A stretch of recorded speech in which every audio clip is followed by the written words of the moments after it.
চার শ্রেণীর মানুষ জান্নাতে যাবে না। এক, বাপ মাকে মানে না যে। দুই, জুয়া খেলে যে।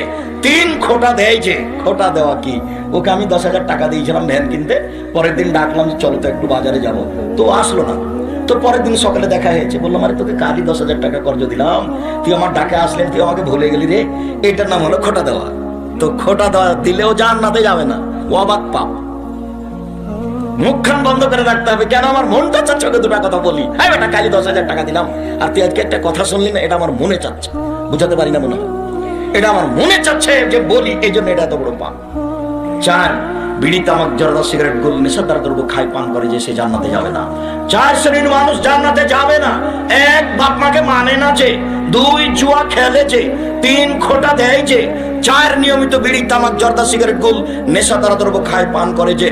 আবু হুরায়রা রাদিয়াল্লাহু তাআলা আনহু বলেন, রাসূল সাল্লাল্লাহু আলাইহি সাল্লাম বলেছেন, আরবাউন মান কুন্না ফিহি কানা মুনাফিকান খালিস।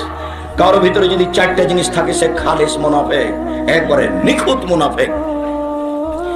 এক, এই যে হাদাসা কাযাবা, কথা বললে মিথ্যা কথা বলে। দুই, ওয়াদা আখলাফা, ওয়াদা করলে খেলাফ করে।